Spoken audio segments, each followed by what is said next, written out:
Joining me on this episode of One on One with Mitch Lafon is Peppy Castro from the early 80s band Balance, the Blues Magoos, and of course known in the Kiss world for his association with the band, having worked with Bruce Kulick's brother Bob in the band Balance, and having been on the Kiss Unmasked album, the Ace Frehley solo album, Paul Stanley solo album, Gene's solo album, and more.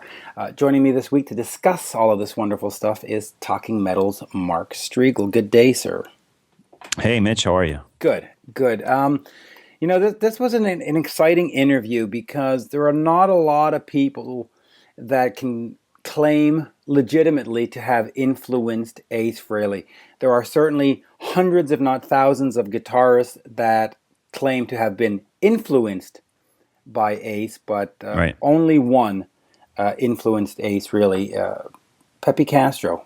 He taught him how to play guitar, literally, in the living room and in the basement of their place in New York.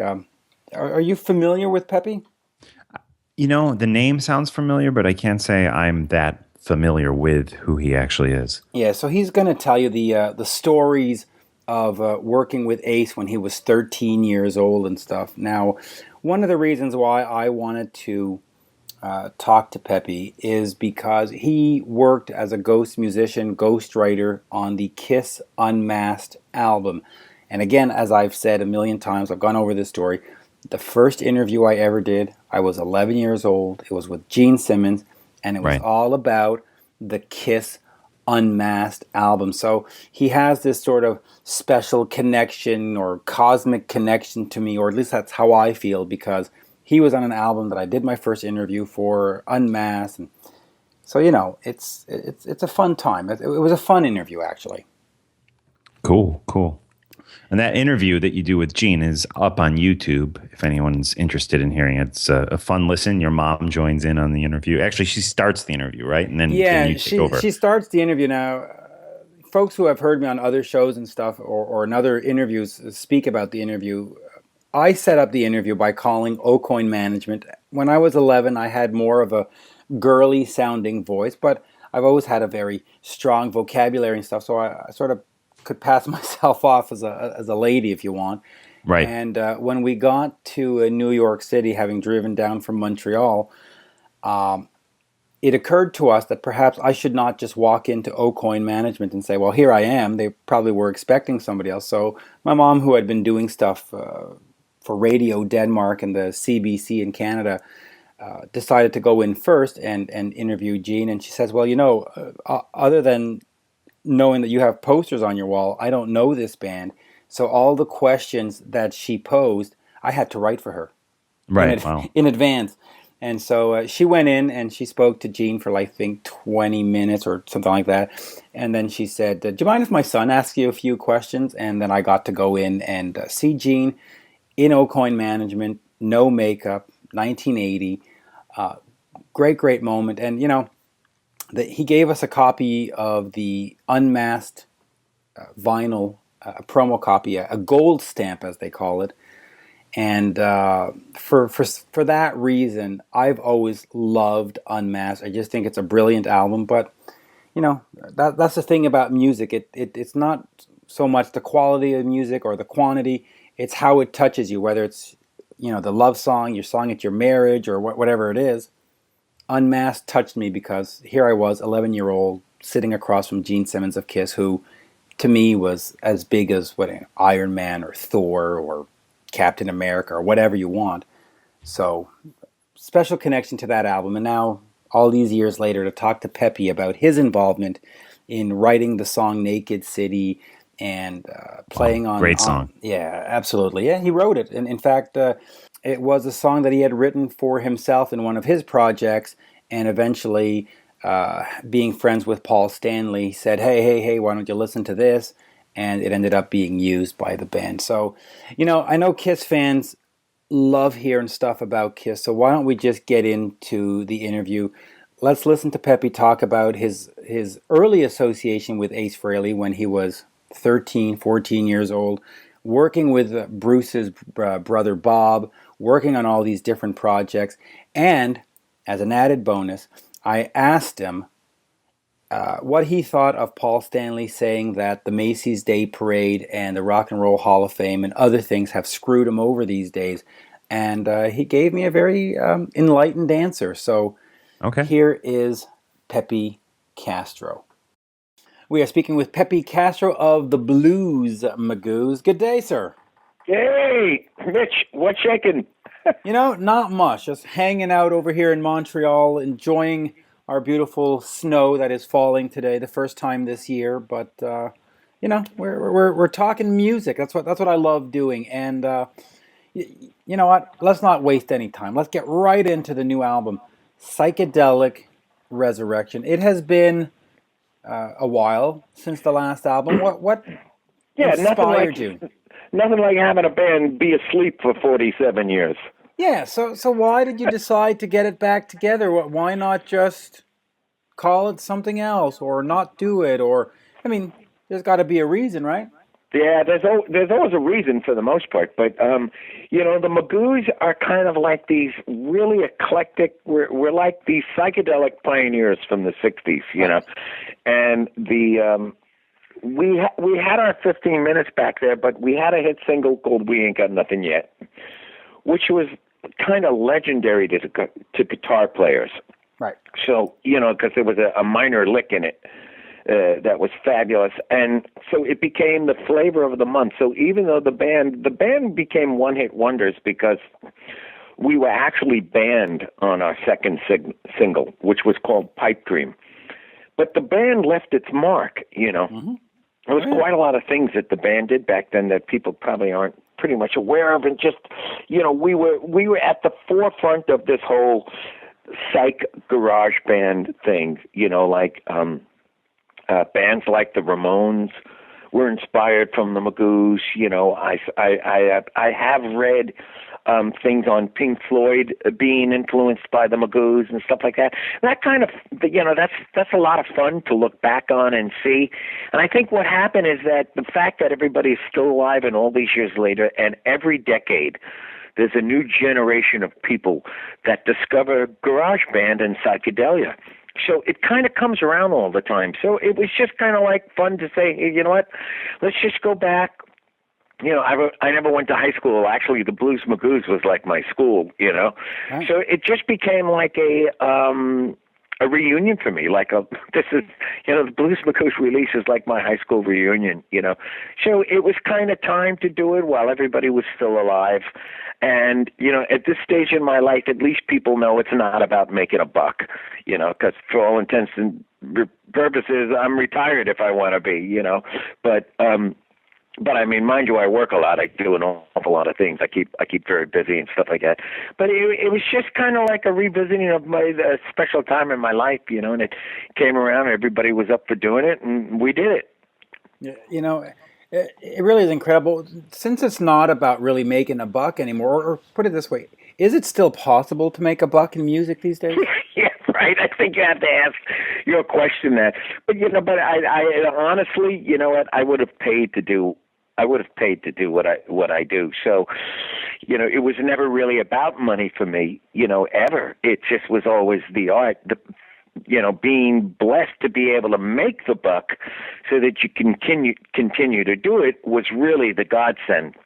But no, as far as making money in music today, oh my God, I don't know where to begin. You have to reinvent the wheel, That's the big shock of seeing somebody's intellectual property just like be fair game, Absolutely. So it is really tough, I guess, which is why so many artists are into the merch end of life, and trying to come up selling colognes and shoes and hats and whatever else they can do, and sounds like licensing.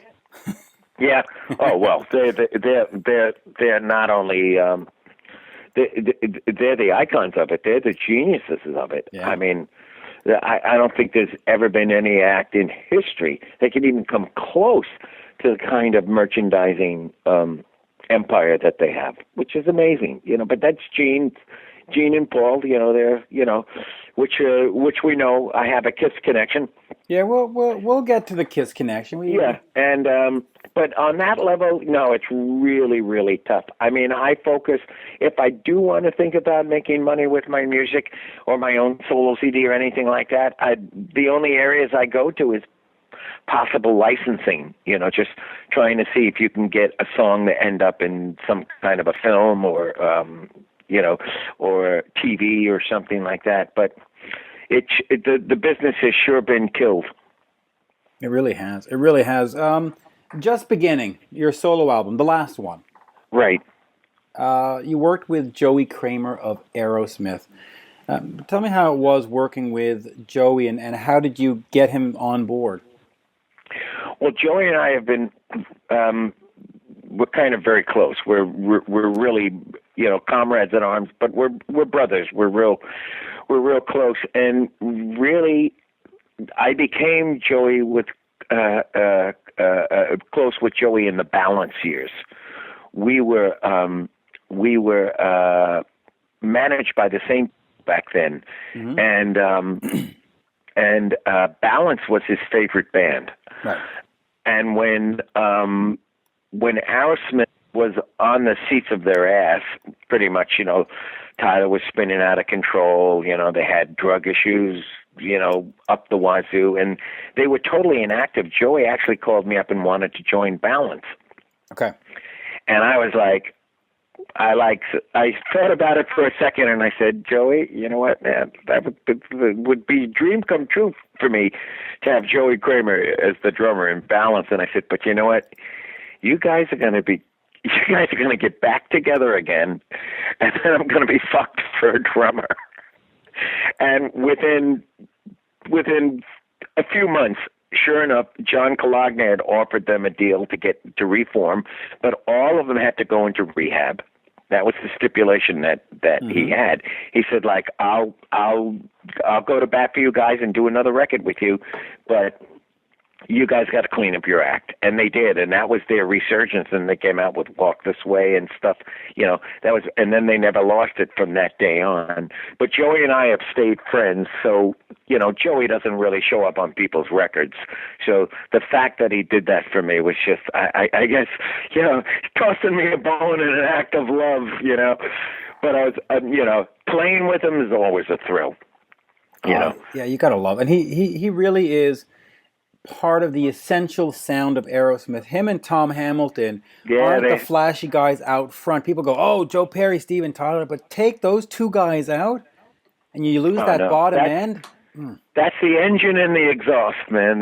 Those guys, I'm telling you, you see what would happen is that Joey and I became real friends because he would always call me up and say, hey, man, why don't you come up to my house, Would you write with me? Can we screw around? Because every time they wanted to do a record, Tyler and Joe Perry would be off writing with the who's who in the writing world of songwriters, Diane Warren, Desmond Child. I mean, all these, the hardcore real hit writers, they would go off. So Tom, Brad, and Joey would be sitting around pulling their putts for a month, and they all lived near each other at the time, and Joey would always invite me up.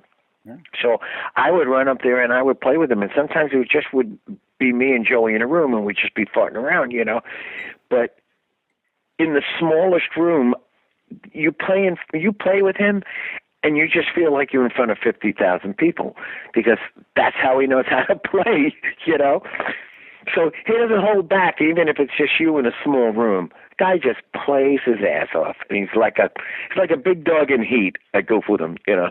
But that's the thrill of playing with him, Even in a small room, you just go like, man, wow, this guy just kicks the shit out of this stuff. So he's one of the greats, without a doubt, Let's talk quickly then about Balance. The band had a very brief tenure, only three or 4 years back in the early 80s. You had Bob Kulick in the band, Bruce Kulick's brother. You worked with Tony Bon Jovi, who's related, of course, to John Bon Jovi. The scene back there was, pardon me, was really moving along. Why didn't the band survive and go through the 80s? pretty much what happened is the band came out with the first album, the first Balance album, and we did really well in the States here. We had a top 20 hit, and we were building steam. On the release of the second record, which was heavier, more rock heavier than the first album, the label was not into it. They were like, well, you guys went a little too far. We wanted to have a follow-up record that was closer to the first album, But when the record came out, it was voted Album of the Year in Kerrang! Magazine in England, and Europe embraced the second Balance record. But also on the release of that record, the label, it was like a Black Friday, one of those deals, And on the release of our record, the label literally let go half of their staff, promotional staff and everything. So we were battling with the fact that a label was not into the record. Their staff and their promotional people went down to half strength. And I think everybody around us felt like, well, okay, well, nobody's into it like it was on the first single and stuff. And it kind of, things just kind of dissipated. It was, we really had nobody to work with. We didn't realize how well the band was received in Europe. I mean, we just went and toured in Sweden, and it was like pandemonium. It was the first time we ever went out and played out in 30 years. So it was really, really tough for us to keep us going because the label basically, it just went like, they got cold feet from the second record and said, like, we're not interested. And we got to let it go from the label, and then it was really hard to keep it together because our management, unfortunately, were not guys who were ready to sit in our corner every minute of the day. They had like 10, 12 platinum acts, and that's where their focus was. So it was very hard to keep Balance going after that. If the band was having some success in Europe, was there any thought given to moving over to like London and basing out of there and trying to work that market? No, not really, because we didn't have the wherewithal, and we didn't really know where to begin or where that was going to go. Nobody, let's put it this way, fans loved the band, but nobody in the business was calling the band up and saying, hey man, you guys want to do this, or you guys want to come over here?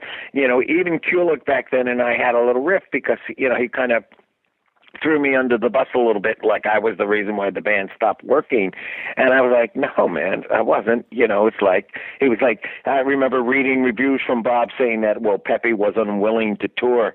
And I was like, hello, there was no tour, Nobody even offered us a tour, Had there been work, or had there been somebody offering us something other than us just being dropped from the label and the management getting cold feet, it would have been a totally different scenario. And, like I said, we just had a reunion and we just went over to Sweden and we're ready to go. We're ready to go gung-ho with the Balance thing even because we had a fabulous time over there. Yeah.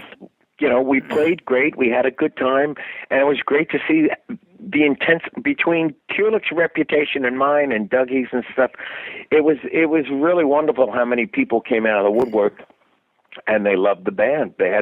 Nobody's ever seen the band. So even though it was 30 years later, there was really some diehard fans there. So we're talking about trying to get something to go and see if we can't keep going over to Europe and keep that going, that would be fantastic. Now, let me ask you about, since you mentioned Kulick again, Bob. Around that time, both you and he had been involved in the Kiss world. He had done side 4 of Alive 2. You had done Paul Stanley's solo album. Right. He came back and did the what was the sessions that he did? The Kiss Killers album where he played on those extra 4 songs for the European market. You had done Unmasked. Right, I did some stuff with Ace on his records. That's right. That's right. Was there any competition, or how did that work out? Did Kiss just sort of know you guys from Balance and say, "Hey, well, guys, it's so funny because, I mean, I have a history with Ace, because I kind of started Ace off on guitar all those years ago. When I was in the Magoos and had a hit record, Ace had called me up. He was just a kid learning how to play guitar, but because we came from the same neighborhood, he called me up and he got my number from my mother and all that whole thing, and was like, "Hey, man, will you show me some stuff on guitar?" And I said, sure, why not? So I sat down, I showed Ace how to play bar chords and all that kind of stuff. And it would, it really changed his world around. And so I knew that, but I had known Bob Kulick from the earliest days of the Blues Magoos. Okay. He was knocking around the village in the 60s playing in a band, and I forget the name of his band back then. And then I went off and had a hit with the Magoos and things like that.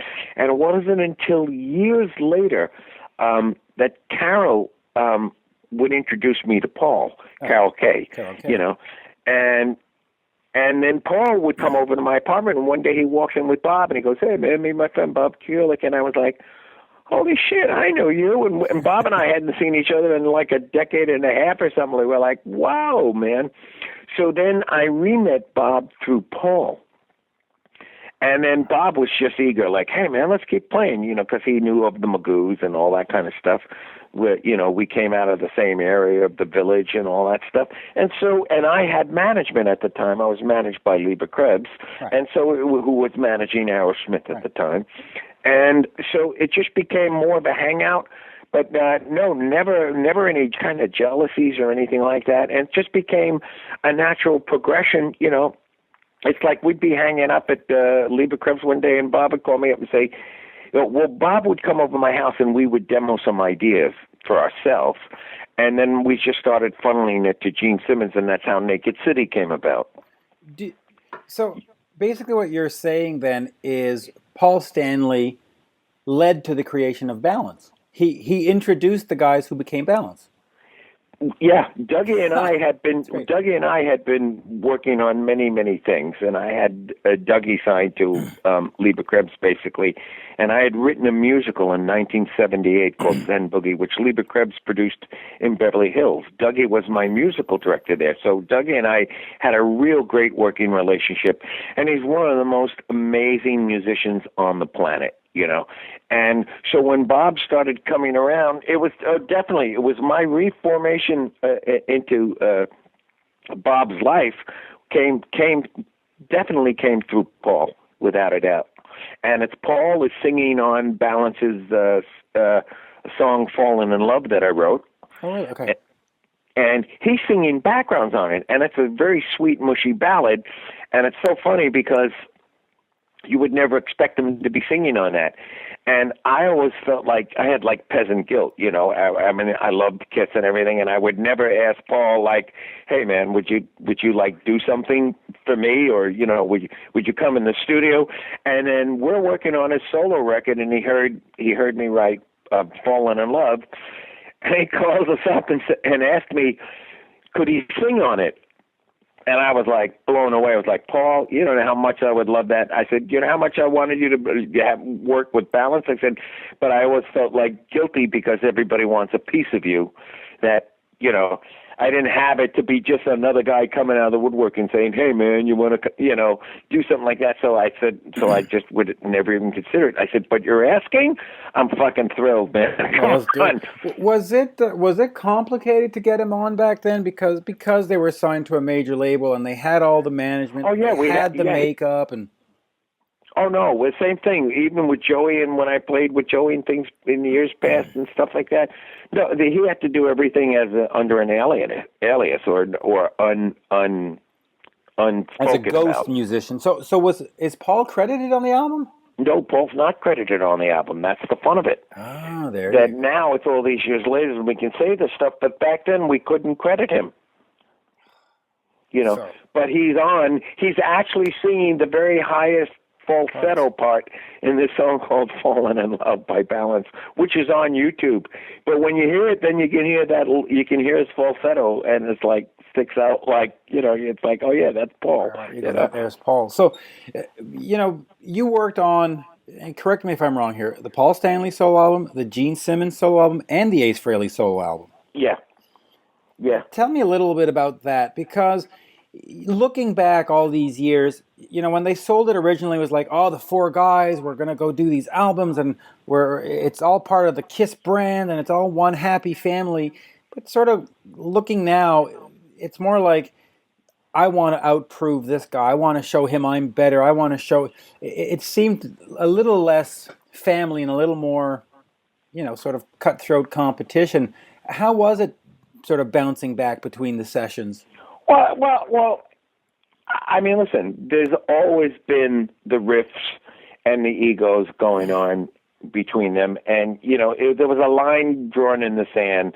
Gene and Paul went off their way and Peter and Ace went their way. So that's always been their history at this point and their riff. Right. Ace purists love Ace and they love him for all his craziness and ways, and and the four of them were what made it happen. I mean, Ace is responsible for the Kiss logo. That in itself is brilliant. Yes. That is like one of the all-time greatest logos. Ace is a fabulous graphic artist.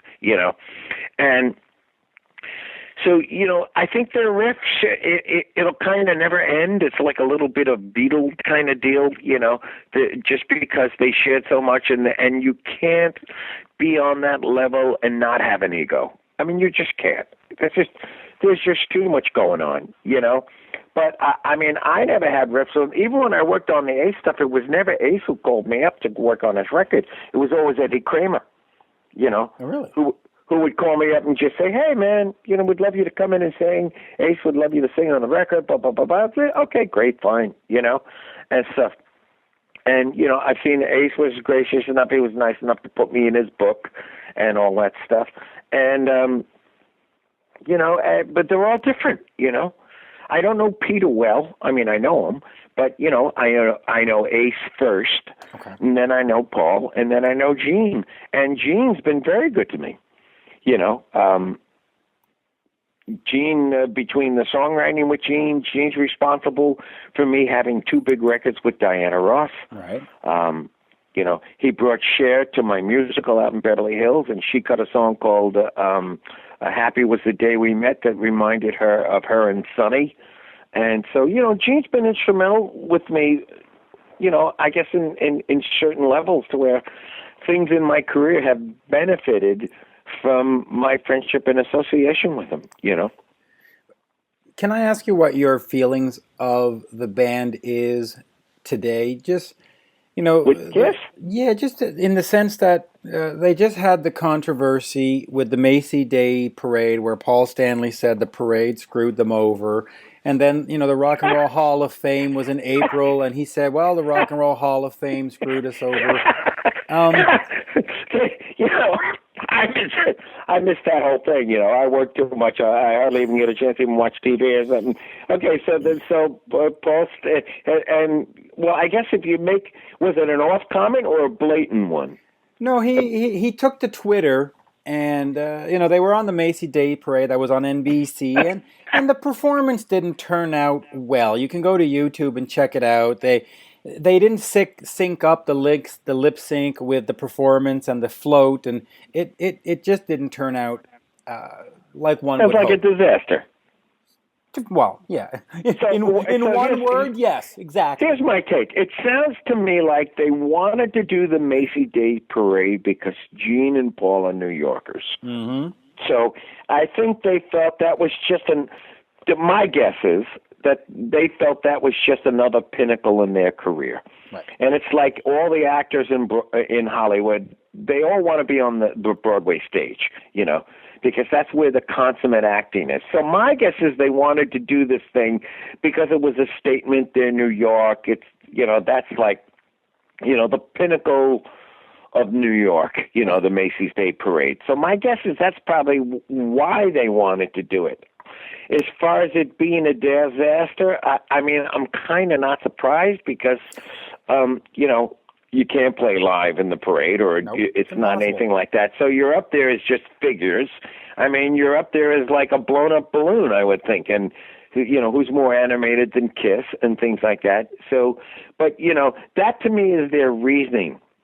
As far as their riffs and what they go through, it's kind of, yes, in the best of all worlds, you wish they would get out of their own way, what I mean, and just enjoy, just to sit back and enjoy what's left, Yeah, really. But, it's my take on the band is that, there's nothing left to prove. They've proven everything. I mean, even me in my modest career, I don't have to work if I don't want to. And these guys are always going. Where their motivation comes from is beyond me. But Paul and Gene are two intensely driven individuals, you know. Yeah, they really are. I want to get to your role in the Broadway production of Hair, but let me just ask you a couple more Kiss questions, then we'll get off the topic. Ace Frehley has been sober, I think, 8 years or 9 years now. He's playing great. His last album, Space Invader, sounds great. Do you feel any sense of pride in Ace being out of the whole drug and drinking thing and just getting on with his life as he should? He just seems very well adjusted now. Well, it's. I mean, Ace has influenced so many people because Kiss was so iconic that, people saw Kiss and they just went like, I want to do what that guy does. I want to learn how to play guitar. I want to do all this kind of stuff. My saving grace and my peace of mind is that I was that guy for Ace. Right. And as much as he wants to, see, Ace, for the most part, my take on Ace is that, don't get me wrong, I'm very blessed because I'm a guy who's been able to fly under the radar, always do what he loves. I have a lot to show for it, I've done well for myself. Mm-hmm. I'm retired if I want to be. So, but I don't need the intense limelight or anything else like that. I mean, I'm very happy with what I have. I've been very blessed. To this day, I still work my ass off and do a lot of music and stuff like that, But Ace influenced so many people because of how well known he became, that for me to know that, like, Ace will go to and say, well, Jimmy Page and really inspired me, and Hendrix and all this kind of stuff. But before there was Page and Hendrix and stuff, there was me. Right. The little kid who came from the neighborhood who had a hit record, and he went, wow, that guy had a hit, and he lives right down the block. I can do that. I just know in my heart I'm Ace's earliest inspiration, and he even went so far as to find my mother's number, to have my mother call me, and listen, any way you slice it, I didn't have a head or an ego or anything like that. I was happy to help him out. He was a kid from the neighborhood. I had a hit record. I was on top of the world, and I met him, and that's the fact that his career became what it is astounding.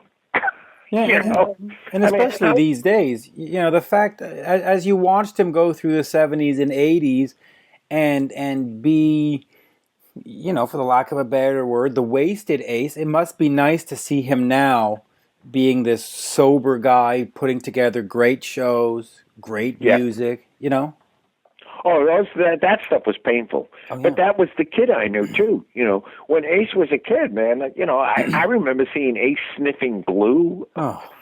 But he must have been all of 13, So, his addiction issues were always prevalent. It comes at a very early age, And we were street kids, The fact that he is where he is now is fabulous because he had to make a choice. He was either going to be dead or he was going to, enjoy the rest of his life. The fact that when I saw on the Hall of Fame awards, was it Tom Morello? Is it Tom Morello?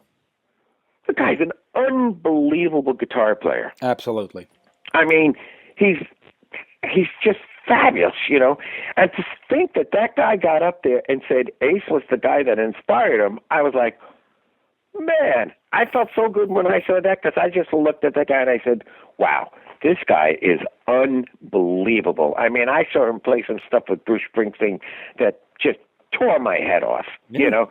And when I think that Ace was the guy who inspired him, it's like the fish that ate the fish, you know. And I was the guy that inspired Ace. Yeah, that's my saving grace, without a doubt. There's no way you cannot feel good about that.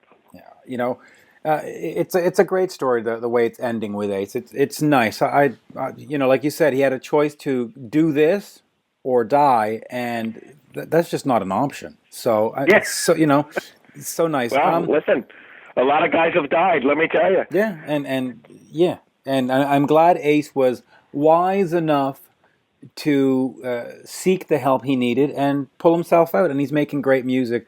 One last Kiss question, and then we'll talk hair. My first interview with Gene Simmons was in June of 1980, and it was for the Unmasked album, which you had a role in. And so I have a very special connection because at the time, I was only 11 years old. And and so that moment of being in Aucoin management, sitting in the big brown leather chairs, and all the gold and platinum records are on the walls, and Gene Simmons sitting in front of me with no makeup in 1980, talking about this album that unfortunately Kiss fans poo-pooed and said it was too pop, but for me it's one of their greatest. And I'm not judging it fairly because I'm very biased, because it was such a not a traumatic event, but such an exciting event to see Gene, that everything else just, it doesn't matter. It's the greatest thing. When you heard the album, though, you didn't have the 11-year-old eyes. When you heard it and saw what they were doing, it had your song on it, "Naked City," which, by the way, is one of my favorite Kiss songs. And that's true. Did you think, what are they doing? Here are these guys that were dangerous, Leather in 1975, Kiss Alive, or did you go, hey, people change, like how did you take that whole period and album and everything? Well, I felt up to that point they'd already had so much unbelievable success that it was kind of like, hey, let them do whatever they want, you know, and you know, and you didn't have to be a rocket scientist to know that it was going to cause a stir one way or the other. But people still talk about it. You know, there's the old saying, any press is good than no press at all. Right. You know, and I think Gene started that saying.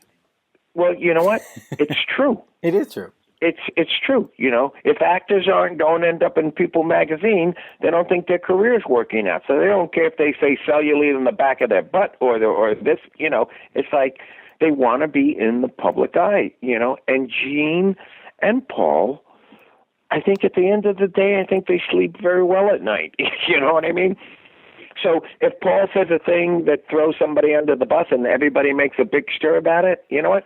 They're talking, as opposed to them not talking or just not even being a thought. So I think these guys are such masters at what they do, being their own entity of reinventing the wheel, you know. And any way you slice it, they've never been, you know, I mean, read all these guys say they, you know, I have read probably over the years, every one of these guys been called assholes and pussies and suck it up this and blah, blah, blah, blah, blah. You know, I've read that about Ace.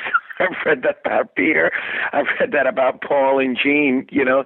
And at the end of the day, they got balls bigger than fucking God, because they fucking do whatever the fuck they want. Yeah. And they live with it. And that's the way it is. And so at this point, you know, but I even felt that back then. I said, you know what, listen, you know what? People are going to talk about this shit. Where else were they going to go? They were bored of just being that thing for so long, and they took a shot. They went with it. You know, people talked about it. You know, they still do. They could have just died into the sunset and just been kiss, kiss, kiss, kiss, kiss, kiss, kiss till they. You know what I mean? I mean, even now I look at them and I say to myself, why are they even still doing this or something? You know, like, you know, they don't need it, you know, but, you know, but at the same point though, it's their brand, it's their life. It's this unbelievable entity that it's their passion. Yeah. And who else has done anything that's come close? Well, you can be big rock bands and stuff like that. But you know what? They're bands. They do their music. They've made their stuff. The Who's and, of the world and the Led Zeppelins and all this kind of stuff. Nobody on the planet has done anything like Kiss. It's just, they are just in a class by themselves. So, I mean, I don't find fault with any of their shit at this point. I mean, I just think there's nothing to prove. They've done so much. They do so many things.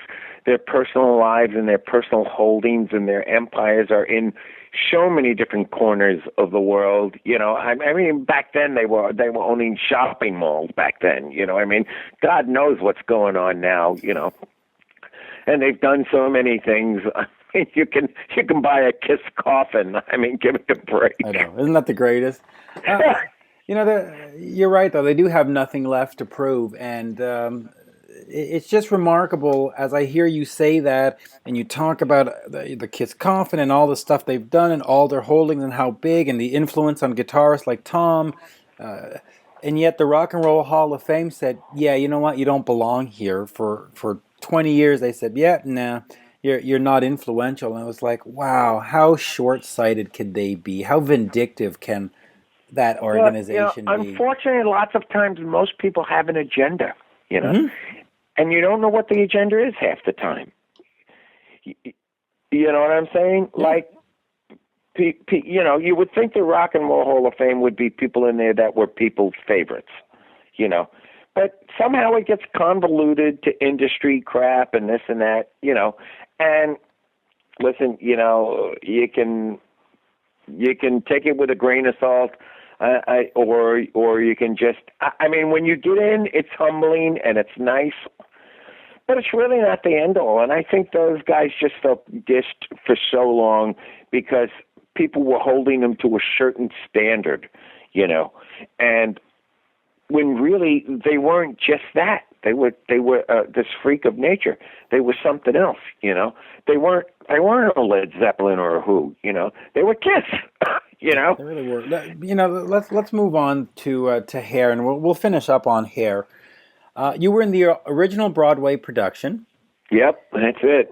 Did you, when you were being part of the rehearsals and getting this thing together, did you think it was going to have this huge cultural impact? Did you think that it was going to be this larger than life kind of thing? And I know there was a film and all that, but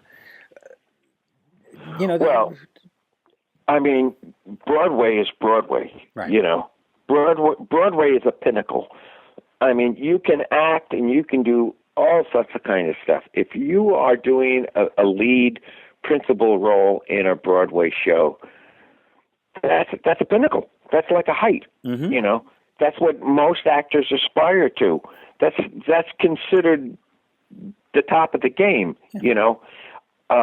Hair, for its time and its place, was the biggest musical on Broadway because it was iconic in terms of American theater and history. So for me, I was in the eye of the storm. Yeah. Oh, absolutely. It was thrilling. I loved every second of it. Every night I would go downstairs to the production stage man. I go, okay, who's in the house tonight? Because the role I played, I would strip down to a buckskin brief and have to run out over people's seats, with a spotlight on me and a wireless microphone and go terrorize the audience, Right. So to me, but I'd hear, tonight, Oleg Cassini is in the house tonight, or this one, and this one, and this one, and this one. And it was the thing, it was the place to be. It was for Broadway. So for me, it was like, wow. I was like, maybe 21 years old or something like that. And I was just like, man, I can't believe it. It was like a dream come true. I would walk around Broadway in between shows, and entire families would come up to me and go, I saw you last night. It was great. We loved the show and stuff. And it had such an impact. It was like at the heartbeat of America at that time, It really was. So that was just a thrill, In terms of... when push came to shove, though, my heart was always in music more than acting. So let me ask you just quickly to compare those two. In terms of performance, Broadway is a little more precise. It's a little more timed out. Yes, there can be some things that happen that are unexpected, but it's a very precise beast. There's spots to hit. There's marks that can't be missed. Music is more loosey goosey. You can go with the audience. You can go with the flow. You can improvise. Which one do you prefer? Do you prefer that sort of Broadway production where it just has to be perfect, or do you prefer sort of a rock show where you can get carried away with the vibe from the audience? Well, for me, nothing beats being the master of your own destiny. Mm-hmm. So, in Broadway shows, you're playing a role. When you go up and you sing your own songs, you're playing your soul, Right. It's like who you are, because writers feed on their emotions. And if you're down and you can tap in on that, something amazing may come out in your art. It's the same as if you're happy. So, no, nothing beats being the master of your own destiny. And, when I write my songs, nobody tells me how to write them. Nobody tells me how to say my lines. Nobody tells me how to sing the melody or anything like that, and nothing beats that.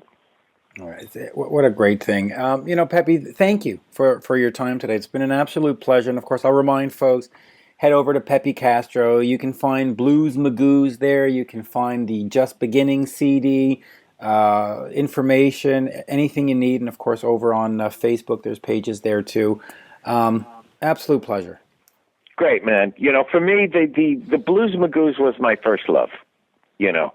It's what took me out of the Bronx. It's what took me out of being a street kid. It threw me into a world, of airplanes, TV, hit records, a little rock and roll star and stuff like that. So in my heart, to be able to come back and revisit and do a reunion record, and we'll probably go out and we'll gig and we'll perform and things like that. To see something, I mean, look, if somebody told me when I was, 15 years old that 50 years later I was going to go back and, do this again and enjoy it, I would have never dreamt it in my wildest imagination. But that is the beauty of life and music, and the fact that I can and I am doing it and I'm having fun with it.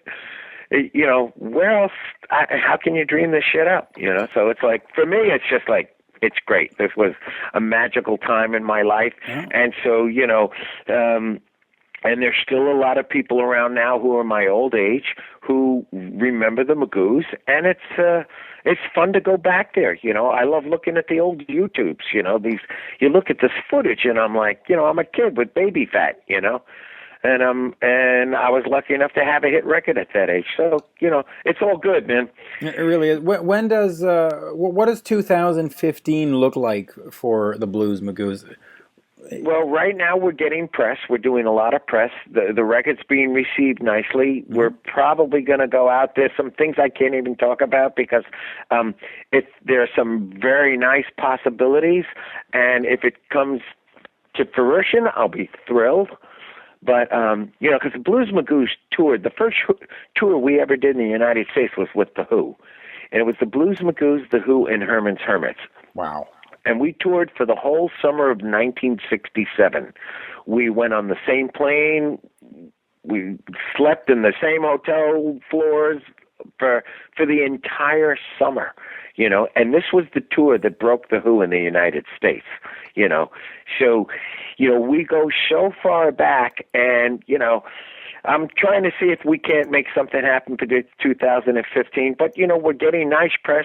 We'll go out. We'll do some dates. I'd like to package up with maybe one or two other like-minded acts from back then, because, as I said, there's always a romance about the 60s. There's always a romance about the Blues Magoos and 1967 and We Ain't Got Nothing Yet and Psychedelia and the drugs and the peace movement and that whole thing. So it's, it was probably the most intense part of that whole century with the 60s. So, I was there, right, a kid, but I was right in the forefront of it. So, it's fun to see other generations discover it. So it's, we'll see. We'll just, but we're back and we're still alive and we're having fun and we go out. We'll go out, we'll play, we'll do, we'll see what comes our way, Other than that, balance is up, back again, I've got my solo stuff. I've got a musical in the can again that I want to do about a superhero. So no shortage of ideas. And I also produce this off-Broadway show in New York called The Gong Show. So there's, Oh, there you go. Well, no, what we need is for the band to be opening for Kiss next summer. Yeah, well, that would be a trip, let me tell you. Yeah, well, no, you know what? I'd love the Magoos to open for Ace. Oh, that would be great. That would really be a trip. Yeah, and you know what? Ace's tour is going really well these days. So that actually would be a fun, because since Ace is, for the lack of a better word, a fan of yours, I think it might be trippy for him to go check you out and maybe do some kind of, that. It would be amazing. Well, there'd be a lot of press there because of the connection, That would be great. Good. When you speak to him, pitch him. Yeah, absolutely. I interviewed him recently, but I'll definitely get words back to that camp. Magoo, the Blues Magoos.com is where folks can find out about Psychedelic Resurrection and everything else going on, and it's been great. Thanks for your time, Mitch. Thank you. All right, buddy. Always a pleasure. Yeah. Bye-bye now. Okay. What you just heard was Mitch's interview with Peppy Castro, and a lot of great Kiss-story in that one, Mitch. Yeah, absolutely. All us Kiss fans always love that, so good stuff. And of course, let's not forget the Blues Magoos, and they're back to doing some shows and recording some new music. So that's one of his bands, and of course, Balance with Bob. They just were over in Europe not too long ago doing some shows. So he's getting back out there and being visible and just doing what everybody should do: rock. Cool. Good stuff. And before we sign off here, Mitch, let's remind people you have a PayPal account. It's mitchminute@aol.com for donations and support of the show. Also, please go to Talking Metal Digital and check out the shows we have posted there. Metal Raps, which I do with Mitch and another Mitch named Mitch Joel. Yeah.